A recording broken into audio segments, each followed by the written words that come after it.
जय गुरुदेव। भक्तजनों, आज हम हिंदी अर्थ सहित सुंदरकांड के बारे में जानेंगे।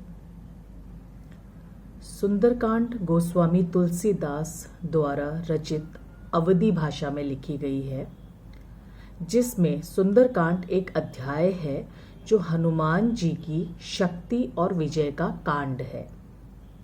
सुंदरकांड रामायण और रामचरितमानस का एक भाग यानी कि सोपान है। सुंदरकांड श्री रामचरितमानस का 5वां अध्याय है।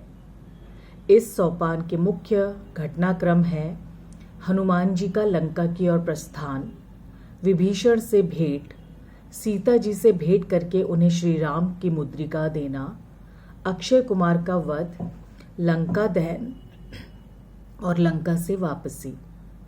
हनुमान जी की शक्ति और सफलता के लिए सुंदरकांड को याद किया जाता है। महाकाव्य में सुंदरकांड की कथा सबसे अलग है।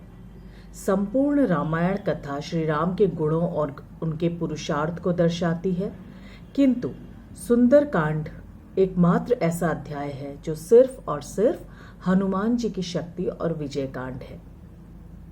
अब प्रश्न ये आता है कि वाल्मीकि जी ने क्यों रखा सुंदरकांड नाम। हनुमान जी ने अपनी बुद्धि और बल से माता सीता की खोज की थी।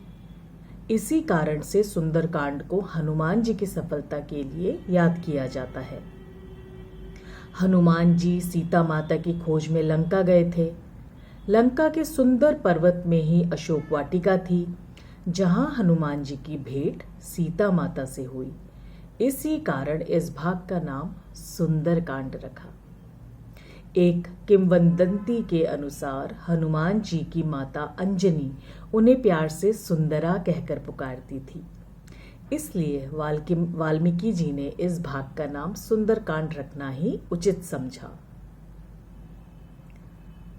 अब अगर मैं पढ़ूं तो हो सकता है ये वाला जो अर्थ है, हिंदी में अर्थ सहित सुंदरकांड जो मैं आपको बता रही हूँ, ये कई पार्ट्स में आ सकते हैं, लेकिन मैं कोशिश करूंगी जितना मैं अभी बता सकूं।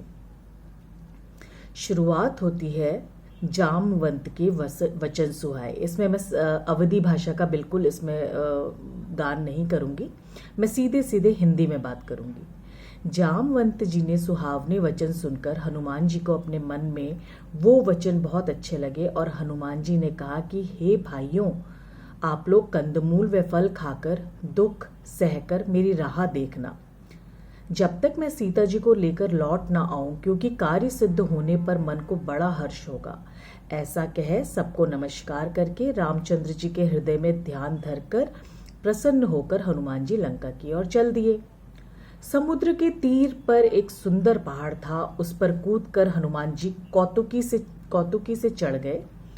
फिर बारंबार रामचंद्र जी का स्मरण करके बड़े पराक्रम के साथ हनुमान जी की गर्जना की, जय सिया राम, जय सिया राम, जय जय राम।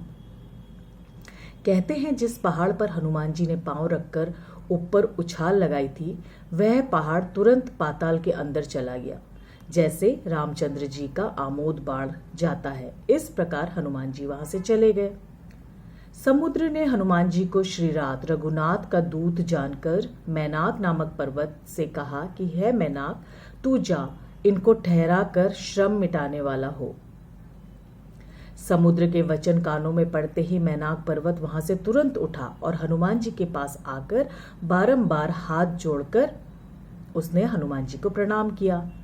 हनुमान जी ने उनको अपने हाथ से छूकर फिर उनको प्रणाम किया और कहा कि रामचंद्र जी का कार्य किए बिना मुझको विश्राम कहाँ है। हनुमान जी को जाते देखकर उनके बल और बुद्धि के वैभव को जानने के लिए देवताओं ने नाग माता सुरसा को भेजा। उस नाग माता ने आकर हनुमान जी से ये बात कही, आज तो मुझको देवताओं ने ये अच्छा आहार दिया। यह बात सुन के हंसकर हनुमान जी बोले, मैं रामचंद्र जी का काम करके लौट आऊं और सीता जी की खबर रामचंद्र जी को सुना दूं।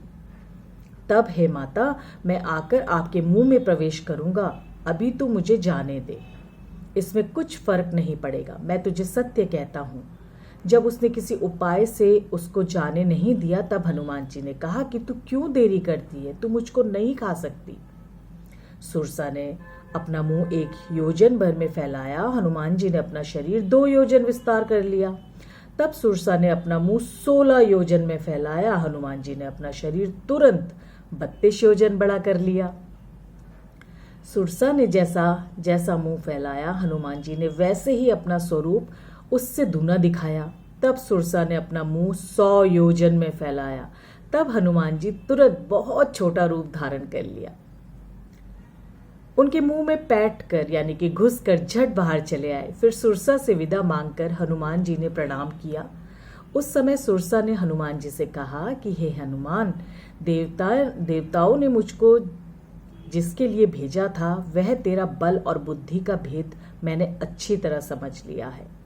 तुम बल और बुद्धि के भंडार हो, सो श्री रामचंद्र जी के सब कार्य सिद्ध करोगे। ऐसे आशीर्वाद देकर सुरसा तो अपने घर को चली और हनुमान जी प्रसन्न होकर लंका को चले। तो भक्तजनों, आज यहीं तक, और इसका अगला भाग मैं कल आपके पास लेकर प्रस्तुत होंगी। चलिए जप ले राम राम राम। आइए हम सीधे बाबा जी के ही आवाज में उस राम का स्मरण करेंगे।